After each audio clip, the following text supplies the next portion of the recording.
Hello. Welcome to a new episode of Walk the Dog Cinema. Hope you all have been having a good one. Sorry for taking so long between posts after my Terminator, and I'm getting into deciding what movie I was going to watch. Busy life, and then had to kind of think about what I was going to talk about with this one. I chose to watch Ghost. It's on AFI's top 100 most romantic movies. It's all over the place for romantic movies, romance movies, and after watching it, even though I've seen it quite a few times, but I haven't watched it probably in a good 10 years, so there was quite a bit of it that I didn't remember. I mean, the whole gist of the movie, it's all in my head, but it was interesting to watch it after so much time, because prior to that I'd probably seen it 10, 12 times. It's one of my grandma's favorite movies. It's one of my dad's favorite movies in that genre. So it's kind of one of those that I've watched over the years. And like I said, I hadn't seen in 10 years. So I was quite surprised about my take, and just kind of when you're watching it and seeing how everything transpires, what it really got down to. I'm just going to get right off the back. I still really like the movie. I have a little bit more appreciation for it now than I even did back then.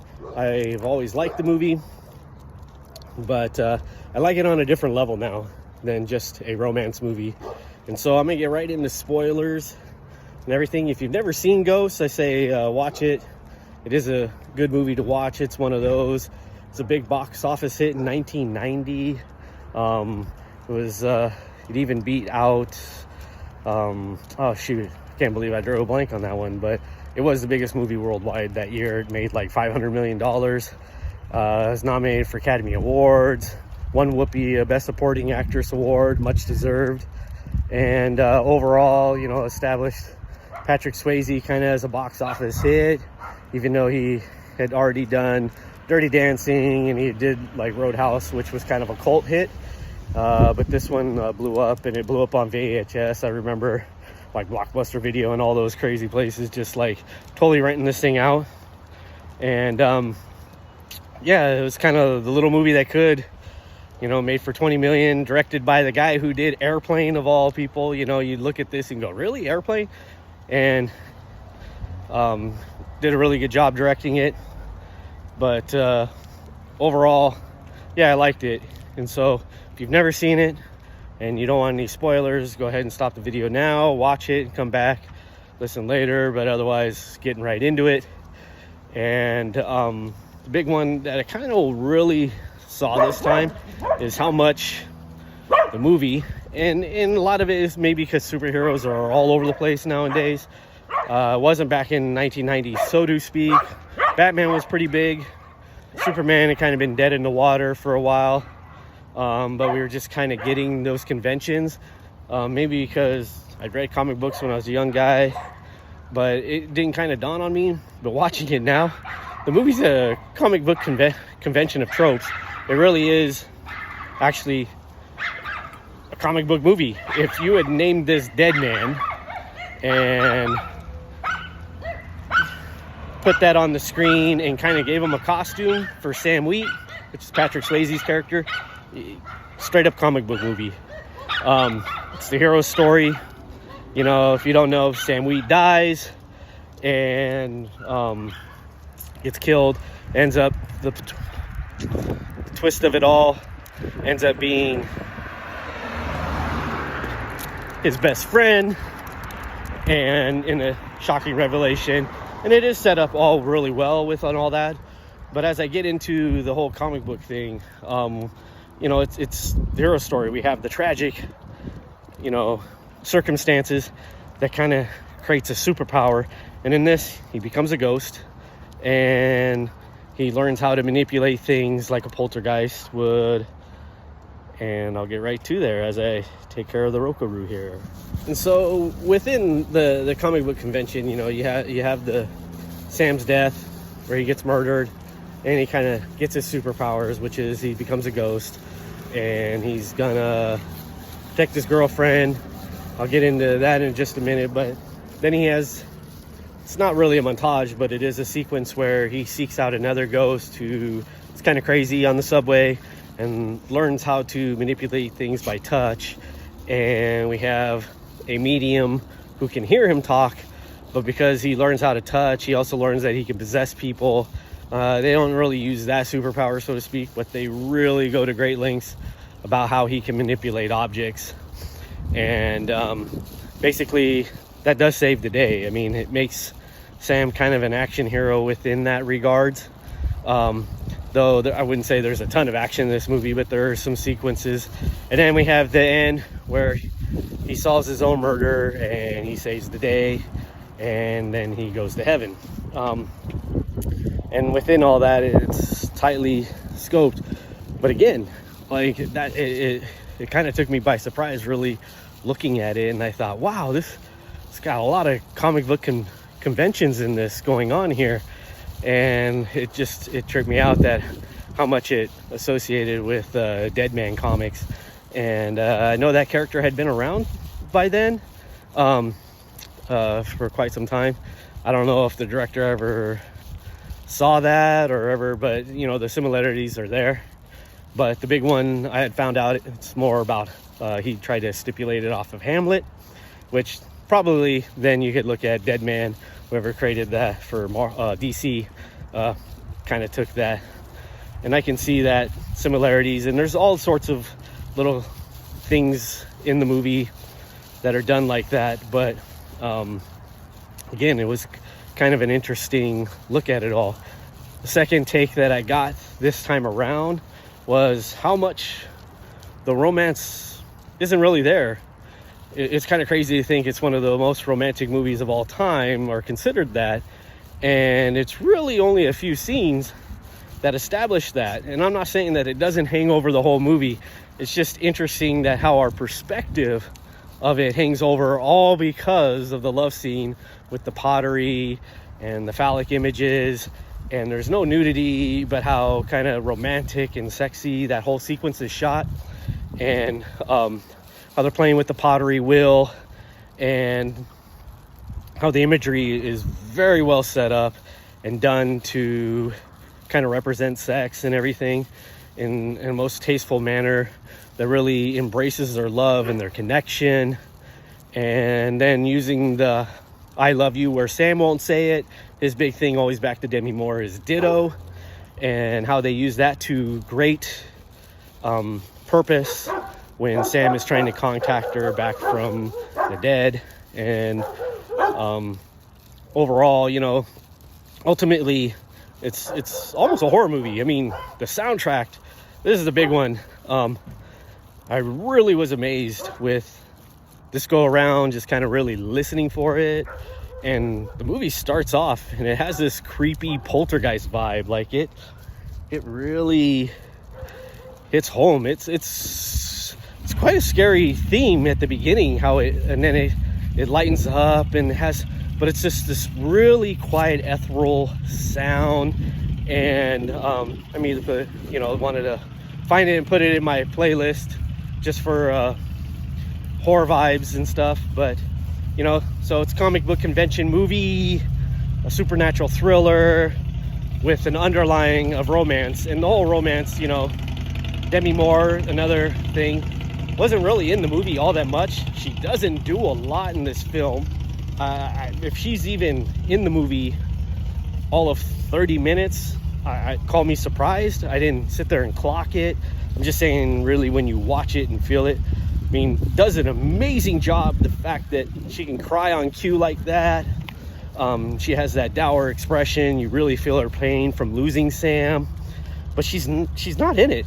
And she really creates the whole ambience of how much love she has for Sam and how much it's devastated her life, that she conveys that without being in the film. So all of that is rather startling to me after not seeing it for so long, because visually and in my mind I thought of so much more with it, you know. And then you take a long time off from it and then you see that and you go, wow, it kind of hits you differently.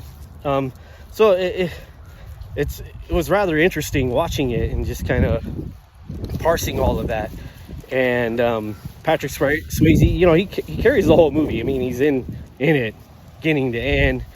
You know, he doesn't really get to interact with the middle part of the movie too much, but there, you know, there's some great character actors. Whoopi Goldberg, again, isn't in it all that much. Again, if she's in it, she's not in it for the first practically 40 minutes of the movie. And then when she is in it for the last hour, because the movie's only about an hour and 35 minutes. So it's lean and efficient. And again, we've talked about in the past about efficiencies. And this movie would be a prime example of showing those efficiencies and how you get the emotion out of it. Because like I said, Demi Moore's not in it a lot in that regard.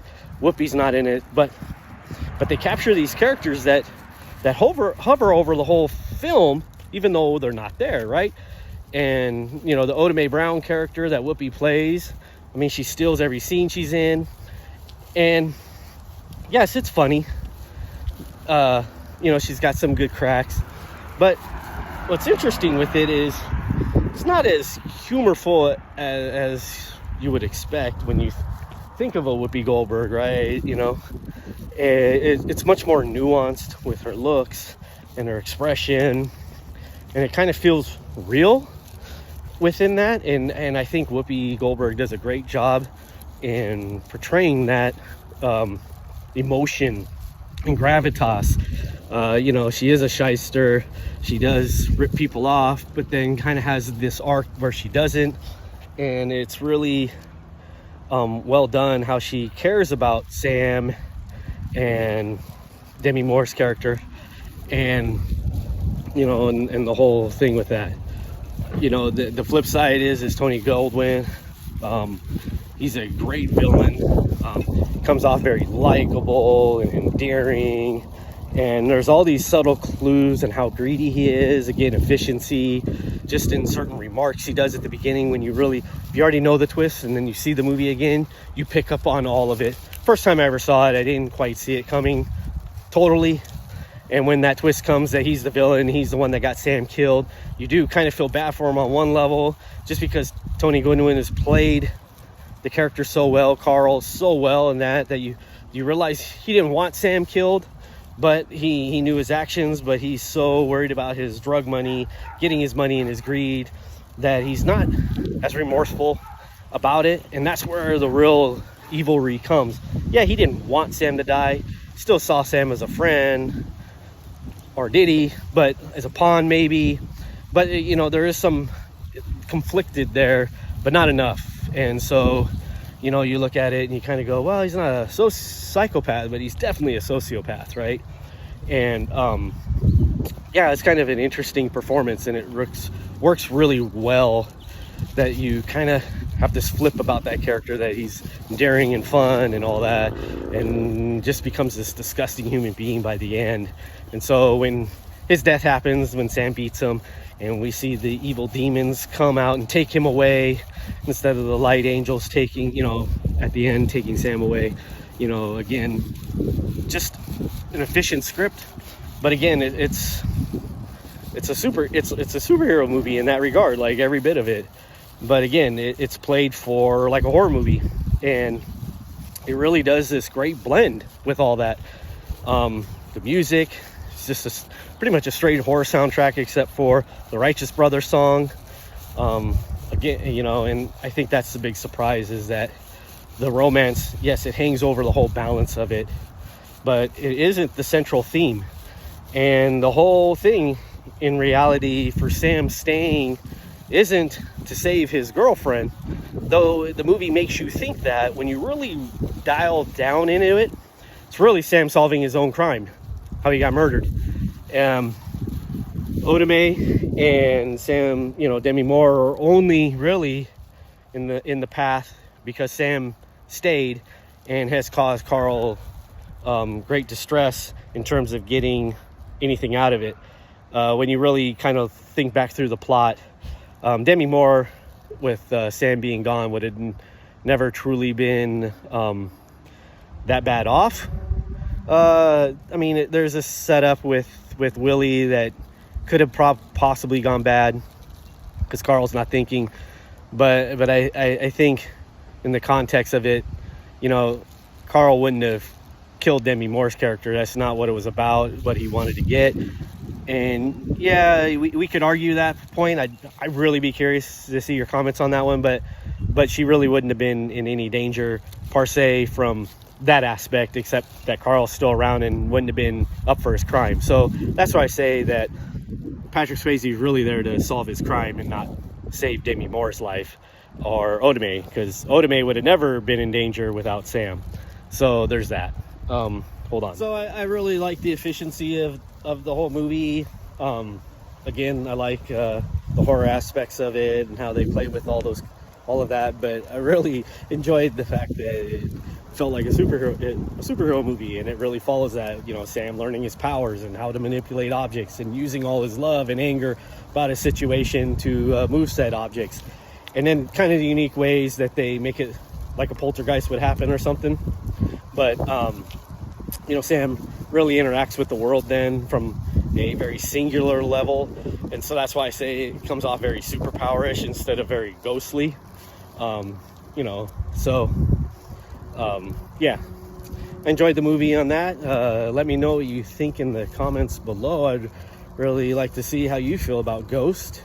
Just let me know, have a discussion about it, and keep your movie journey going. I hope you enjoy all that we've gone through, and have a good one, everybody.